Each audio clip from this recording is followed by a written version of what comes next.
दोस्तों, जब आप अपने किसी दोस्त के गांव जाते हो तो आप वहां पर जाके घूमना ज़्यादा पसंद करते हो, लेकिन उसके साथ ही आपको वहां पर कुछ ऐसी चीज़ें देखने को मिल जाएं जिस चीज़ पर आप भरोसा नहीं करते, तो आपको उस चीज़ को देखने का बहुत ही मन करता है।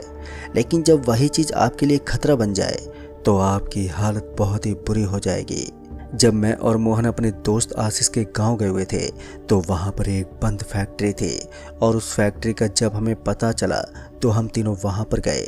और उसके बाद जब हमने वहां पर अंदर जाकर देखा तो उसके बाद हमारे होश उड़ गए। दरअसल हमने वहां पर बिना सर वाली आत्मा को देखा, और उसके बाद उन आत्माओं ने हमारे साथ वो किया जिसे भूलना हमारे बस में नहीं था। अगर हम वहां पर जाने की गलती ना करते तो शायद मोहन जिंदा होता और उन आत्माओं ने हमें अपनी मौत तक दिखाती थी। लेकिन हमारी किस्मत अच्छी होने की वजह से हम लोग वहां से कैसे भी करके बच के निकले। तो दोस्तों, क्या था उस फैक्ट्री का राज, और हमारे साथ क्या हुआ उस पुरानी बंद फैक्ट्री के अंदर, और कैसे हमारे दोस्त मोहन की जान उन आत्माओं ने ले ली, ये सब तमाम बातें जानकर आप लोगों को भी डर का असली मतलब पता चल जाएगा कि डर क्या चीज़ होती है। वो गर्मियों का महीना था जब हम तीनों शहर में पढ़ाई कर रहे थे। उस वक्त हम एयरफोर्स की पढ़ाई में जुटे हुए थे। हम तीनों के अंदर एयरफोर्स का जुनून चढ़ा हुआ था कि हम उसका एग्ज़ाम निकाल कर ही रहेंगे।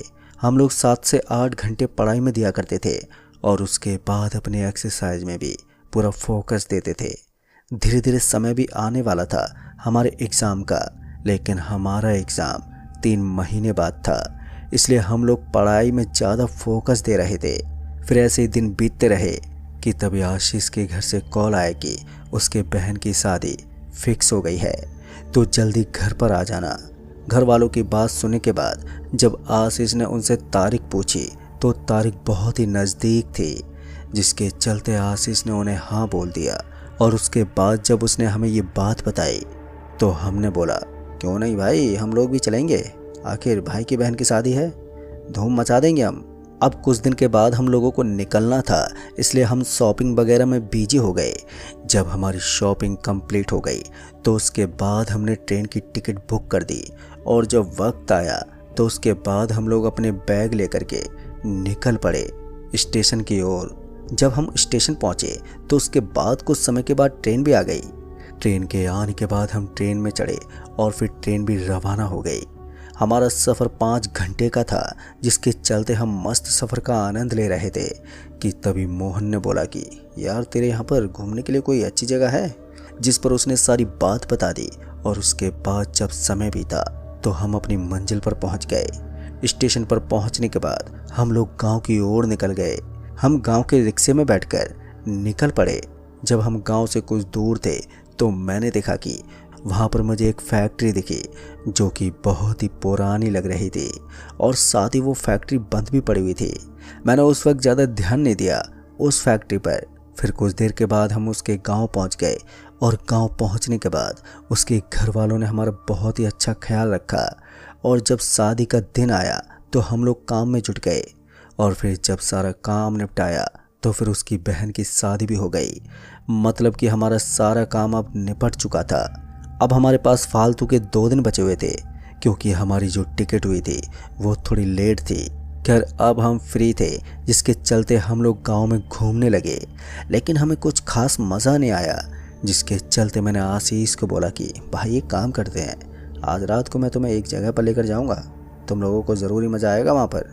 मेरी बात सुनने के बाद वो बोलने लगा कि यार, मेरा गाँव है और तू मुझे ही अच्छी जगह पर लेकर जाएगा, चल देखते हैं कौन सी है वो जगह। तभी मैंने उनसे कहा कि आज रात को चलेंगे। और फिर हम लोग रात होने का इंतज़ार करने लगे, और जब शाम ढली और फिर जब रात हुई तो उसके बाद हम तीनों बाइक में बैठे और फिर घर से निकल गए। घर से निकलने के बाद आशीष और मोहन मुझसे पूछे जा रहे थे कि वो कौन सी जगह है जहाँ पर तू लेकर जा रहा है, जिस पर मैं उनसे कहे जा रहा था कि तुम बस वो जगह देखना, तुम्हें वहाँ पर बहुत ही मज़ा आएगा। मेरी बात सुनने के बाद वो लोग शांत हो गए, और उसके बाद जब मैं उस जगह पर पहुँचा तो मैंने देखा कि वहाँ पर दूर दूर तक मुझे कोई भी नज़र नहीं आ रहा था। मैंने बाइक को वहीं पर साइड में लगाया, और उसके बाद जब हम तीनों वहाँ पर उतरे तो उसके बाद मोहन ने बोला कि भाई, ये कौन सी जगह पर लेकर आ गया है तू हमें, यहाँ तो कोई भी दिखाई नहीं दे रहा है। पूरी तरह से यहाँ पर तो खामोशी पसरी हुई है। जब मोहन ने मुझसे ये बोला तो उसके बाद मैंने उससे कहा, यार इससे अच्छी जगह और कौन सी हो सकती है। देख, मैं तुम लोगों के लिए पीने का इंतज़ाम भी करके लाया हूँ। मेरी बात सुनने के बाद वो दोनों शौक हो गए कि पीने के लिए तुझे यही जगह मिली थी। जब उन्होंने मुझसे ये बोला तो उसके बाद मैंने उनसे कहा कि चलो अंदर चल के बैठते हैं। मेरे ये बोलते ही हम लोग अंदर जाने लगे और जब हम अंदर गए तो उसके बाद मैंने जो देखा उसे देखकर तो हमारे होश उड़ गए। दरअसल हमने देखा कि उस फैक्ट्री के अंदर स्विमिंग पूल बना हुआ था, जिसे देखकर हमें तो बिल्कुल भी विश्वास नहीं हो रहा था। अभी मैं अपनी फटी आंखों से देख ही रहा था कि तभी एकदम से मोहन ने बोला कि यार वाह, क्या जगह है ये, इतनी अच्छी जगह, वो भी गांव के इस बंद फैक्ट्री में। उस वक्त हम शौक में थे कि आखिर ऐसा कैसे हो सकता है। बाहर तो फैक्ट्री की तरह लग रहा था और अंदर से ये सब। उस वक्त आशीष हमसे बोल रहा था, यार ये फैक्ट्री तो कई सालों से बंद है। कहते हैं कि भयानक आग लगने की वजह से इसे बंद कर दिया गया था, लेकिन उसके बाद जब भूतिया हादसे यहाँ पर होने लगे तो लोगों ने यहाँ आना जाना भी बंद कर दिया था। आशीष की बात सुनने के बाद मैंने उससे बोला, ये सब तो गांव वालों की बनावटी बातें हैं, चल बैठकर अब पीते हैं और फिर उसके बाद नहाएंगे धोएंगे। यही सब सोचकर हम लोग वहाँ पर बैठ गए और उसके बाद पीने लगे। लेकिन जब कुछ देर के बाद हमको नशा चढ़ने लगा तो उसके बाद मोहन उठा और फिर उसने बोला, भाई मैं ज़रा नहाने जा रहा हूँ। जब मोहन नहाने के लिए उस स्विमिंग पूल में कूदा तो उसके बाद फिर वो नहाने लगा। अभी वो नहा ही रहा था कि हम दोनों आपस में बातें करने लगे और इसी के साथ जब मैंने पुल में देखा तो मैंने पाया कि मोहन मुझे कहीं भी दिखाई नहीं दे रहा था। मोहन को ना पा करके हम लोग उठे और फिर उसके बाद जब हमने उसे आवाज़ लगाई तो उसने हमारी बात का कोई भी जवाब नहीं दिया, जिसके चलते अब मैं घबराने लगा था कि वो गया तो गया कहाँ। पुल के अंदर अब खून भी निकलने लगा था, जिसे देख करके हम दोनों के हाथ और पैर कांपने लग गए कि शायद मोहन पुल के अंदर तो नहीं। जब हम पुल के अंदर जाने के लिए उतरते कि तभी हमारे पीछे से आवाज़ आई। उस आवाज़ को सुनते ही जब हम पीछे मुड़े तो हमने देखा कि पीछे कोई भी नहीं था। किसी को भी ना पा करके जब हमने पुल की तरफ देखा तो हमारी आंखें फटी की फटी रह गईं, क्योंकि वहाँ पर अब ना तो कोई पुल था और ना ही मोहन का खून। अब ये नज़ारा देखकर तो हम दोनों को अपनी आंखों पर बिल्कुल भी भरोसा नहीं हुआ कि आखिर ये सब अचानक से कैसे बदल गया।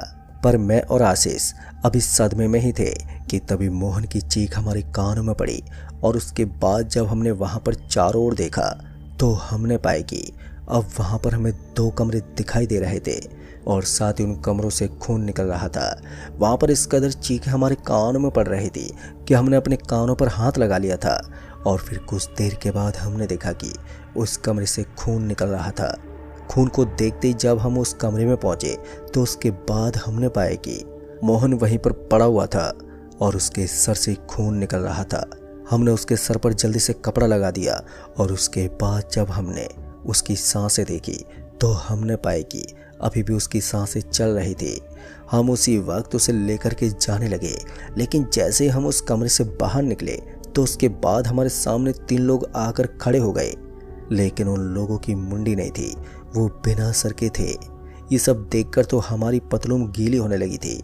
हमें उस वक्त कुछ भी समझ में नहीं आ रहा था कि अब हम करें तो करें क्या, क्योंकि हमारे सामने वो लोग थे जिस पर हम कभी विश्वास नहीं करते थे। दोस्तों, उस वक्त आशीष मुझसे बोले जा रहा था कि भाई देख, मैंने तुझसे पहले बोला था कि यहाँ पर भूतों की वजह से कोई भी नहीं आता, और देख हमने यहाँ पर आकर के कितनी बड़ी गलती कर दी है। आशीष के बोलते मैंने उससे बोला कि यार देख, ये सब बातें बाद में कर लेंगे, पहले यहाँ से निकले तो सही। जब मैंने आशीष से ये बोला तो उसके बाद हम लोग वहाँ से भागने लगे। अभी हमने वहाँ से आगे अपने कदम बढ़ाए ही थे कि तभी एकदम से हमारे पैर वहीं पर जम से गए और हम लोग वहाँ से आगे जा ही नहीं पाए। हम पूरी कोशिश कर रहे थे, लेकिन हमारी कोशिश नाकामयाब होती जा रही थी। मुझे कुछ भी समझ में नहीं आ रहा था कि आखिर हमारे साथ ये सब हो क्या रहा है। अभी मैं और आशीष वहीं डरे से में खड़े ही थे कि तभी वो तीनों लोग हमारे पास आने लगे और फिर उसके बाद उन्होंने हमारे ऊपर पता नहीं क्या किया कि तभी हम वहीं पर बेहोश हो गए। बेहोश होने के बाद मुझे कुछ भी पता नहीं चला कि मेरे साथ क्या हुआ, और जब कुछ देर के बाद मेरी आँख खुली तो उसके बाद मैंने देखा कि अब वहाँ पर कोई भी नहीं था। ना मुझे आशीष और मोहन दिखाई दे रहे थे और ना ही वो बिना सर वाले भूत। मैं उस वक्त बहुत ही ज़्यादा डर गया था। मेरे अंदर बेचैनी बढ़ने लगी थी और मैं बहुत ही ज़्यादा घबरा गया था कि आखिर मैं कहाँ पर फंस गया हूँ। अभी मैं यही सब सोच रहा था कि तभी सामने वाली दीवार से आवाज़ आने लगी। उस दीवार से आशीष की आवाज़ आ रही थी।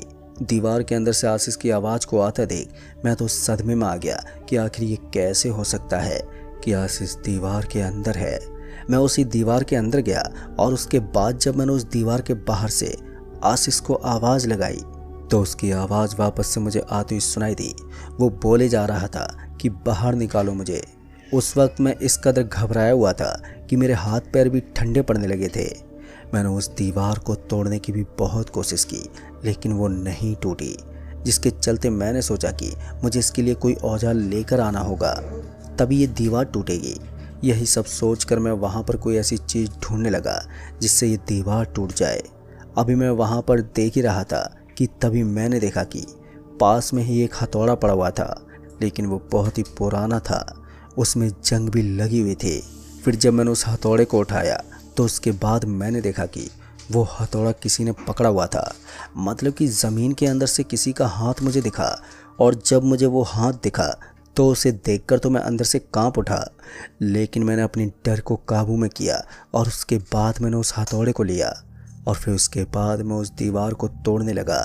पूरी मशक्क़त करने के बाद में वो दीवार थोड़ी सी चटकी तो तब जाकर मेरी जान में जान आई और फिर उसके साथ ही मोहन तो वहाँ पर लेटा हुआ था। मैं जल्दी से उसके पास गया और जब मैंने वहाँ का नज़ारा देखा तो उसे देखकर तो मेरे पसीने छूटने लगे। दरअसल मैंने देखा कि वहाँ पर दीवारों पर मुंडियाँ कटी हुई थी। ये नज़ारा देखकर मुझे अपनी आंखों पर भरोसा ही नहीं था। आशीष ने जब मुझे देखा तो उसके बाद वो सीधा आकर मेरे से चिपक गया कि भाई तूने मुझे बचा लिया, नहीं तो मैं यहीं पर मर जाता। मैंने उससे बोला मोहन जिंदा है ना, जिस पर उसने बोला कि मोहन मर चुका है। वहाँ पर 3 लोगों की मुंडियाँ कटी हुई थी और वो देखने में बहुत ही डरावनी लग रही थी। लेकिन जब मैं मोहन के पास गया तो उसके बाद मेरे आंखों से आंसू रुकने बंद ही नहीं हुए, क्योंकि मैंने कभी ये सोचा तक नहीं था कि हमारे साथ ऐसा होगा। अभी मैं वहाँ पर रो ही रहा था कि तभी अचानक से मैंने देखा कि वहीं पास ही में कोई चीज़ चमक रही थी। उस चीज़ को देखते जब मैं उसके पास गया तो मैंने देखा कि वो सोना था। मैंने वहाँ पर चारों ओर देखा तो मैंने पाया कि वहाँ पर सोना ही सोना था। सोने को देख करके हम दोनों ने सोने को उठा लिया और फिर उसके बाद हम मोहन को भी लेकर के वहाँ से बाहर निकल आए। लेकिन जब हम उस दीवार से बाहर निकले तो उसके बाद वहाँ पर एकदम से रोने और चीखने की आवाज़ें सुनाई देने लगी, जिसके चलते हम दोनों घबराने लगे।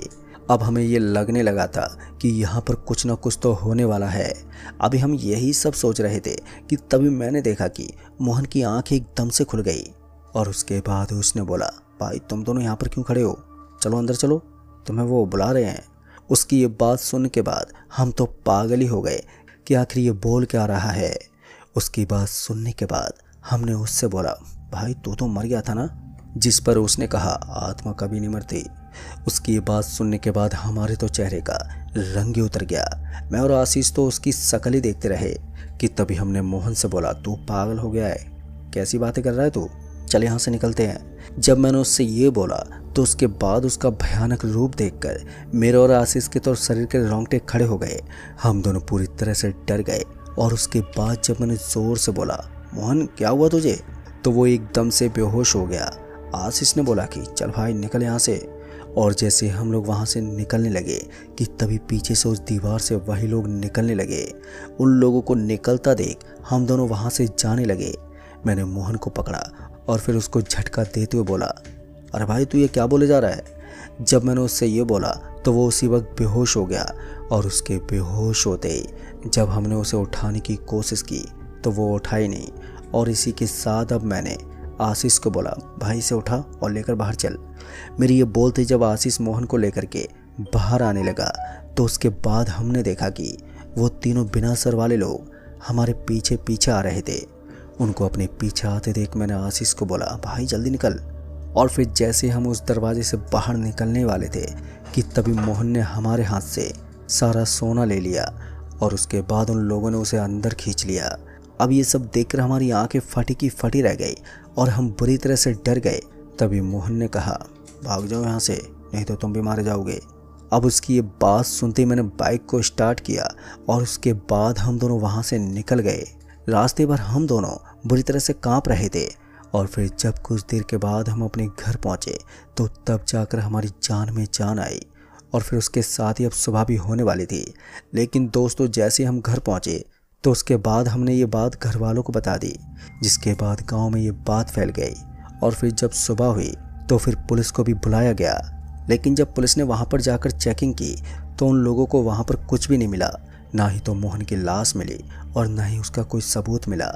उस वक्त हम बहुत ही घबराए हुए थे। पुलिस वालों को हमने सारी बात बता दी, लेकिन उनको हमारी बात पर विश्वास ही नहीं हुआ, जिसके चलते उन लोगों ने और भी तहकीकात की, लेकिन उसके बाद भी कुछ हासिल नहीं हुआ, जिसके चलते पुलिस वालों ने वहां पर जाने के लिए पाबंदी लगा दी। लेकिन दोस्तों, हमने अपने दोस्त को खो दिया, जो कि मैं आज भी अपनी गलती मानता हूँ। लेकिन उस फैक्ट्री का क्या राज था और वो सोना वहाँ पर कैसे था, ये सब जानने की मैंने कभी कोशिश ही नहीं की और ना ही मैं कभी उस गाँव में दोबारा गया। तो दोस्तों, इस कहानी में बस इतना ही। कहानी आपको पसंद आई हो तो वीडियो को लाइक शेयर कमेंट जरूर कर दें। तो मैं आपका दोस्त राजकुमार जल्द ही मिलूँगा ऐसी एक और डरावनी भूतिया कहानी के साथ। तब तक के लिए बाय एंड टेक केयर।